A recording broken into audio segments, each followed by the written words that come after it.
এটা সত্যি কথা, একবারে বাস্তব কথা। যারা কৃষ্ণ ভক্ত হয়, যারা ভগবানের ভক্ত হয়, তাদের ঘর ফুটে জল পড়ে। কিন্তু যারা দেখবেন ভগবানকে ডাকে না, রাস্তা দিয়ে ঘুরে বেড়ায়, মস্তানি করে, দেখবেন অন্যায় করে, বুক ফুলিয়ে ঘুরে বেড়ায়, তাদের ছাদের পর ছাদ হয়। জগন্নাথ দেব বলতে লাগলো, শোন কৃষ্ণমন্ডল, আকাশবাণী করে বলল, শিক্ষা নেবেন আপনি। মানুষ যখন জন্ম নেয় তখন তাদের দুটো কলসি দিয়ে, একটা পাপের কলসি, একটা পুণ্যের কলসি। যে দালানের পর দালান করছে, অন্যায় করছে, পাপ করছে, সে জানবে পাপের কলসিটা কোনো পুণ্য হয় না। পুণ্য হলেই রাজা দুর্যোধনের মতো ঘর থেকে বেরিয়ে ভিখারি হতে হবে তাকে। আর যে কৃষ্ণ নাম করছে, কষ্ট পাচ্ছে, তার পুণ্যের কলসিটা কোনো পূর্ণ হয় নাই। পূর্ণ হলে পরমানন্দ ভগবানের চরণ লাভ করে দেবে। এই জন্য যারা ভগবানের ভক্ত হচ্ছেন, তাদের পুণ্যের কলসি পূর্ণ হলে আপনাদের ভগবানকে পালাম। প্রত্যেকটি মায়ের কাছে কর্তব্য রইল, ভগবতী জননী আপনারা, দাদা ভাইয়েরা কাজের জন্য বহু দূরে যায় পরিশ্রম করতে, টাকা রোজগার করতে, আপনাদের ঝাঁপিতে তুলে দেবে বলে, হাতে তুলে দেবে, লক্ষ্মীর ঝাঁপি আপনারা। কর্তব্য কর্ম আপনাদের করতে হবে, আচার বিচার আপনাদের পালন করতে হবে। আমি আপনাদের বলতে চাই, সংসারের মধ্যে কিছু আচার পালন করুন। শাস্ত্র বলল, কি বলল মায়েরা, মন দিয়ে শুনবেন, রান্নাঘরে চটি পরে ঢুকবেন না। অনেকে প্রশ্ন করে, এটা তো রান্নাঘরে চটি, কোনো অসুবিধা নাই, রাখো তোমার রান্নাঘরে চটি। রান্নাঘরটা হচ্ছে অন্নপূর্ণার মন্দির, কোনোদিন ভুল করে চটি পরে ঢুকবেন না। অনেকে দেখবেন খাবার খাচ্ছে বিছানাতে বসেই, কুকুরটাকে কোলে নিয়ে চুমু খাচ্ছে, একদিকে খাবার খাচ্ছে, অনাচার শুরু হয়ে গেছে আমাদের মধ্যে।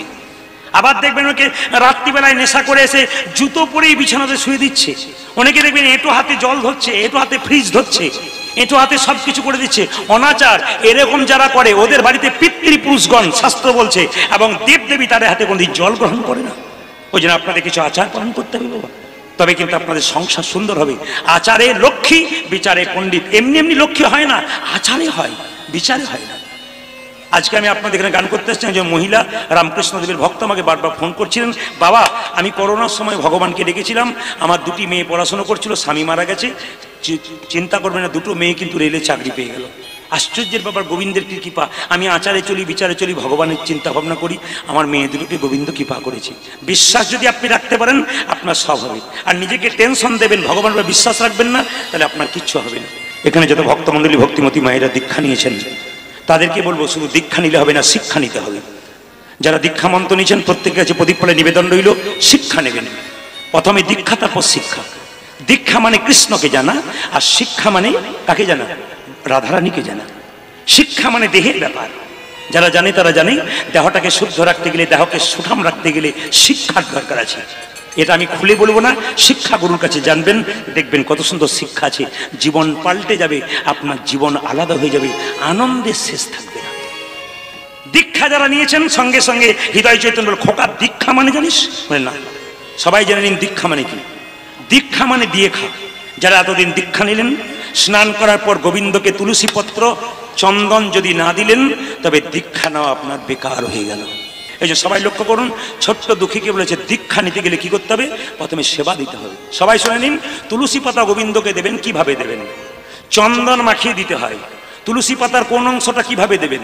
চন্দনটা, এমনি চন্দন বেটেছেন আপনি, অগুরু চন্দন দেখবেন, অগুরু কিনতে পাওয়া যায় বোতলে করে, ওটা চন্দনে মিশিয়ে দেবেন।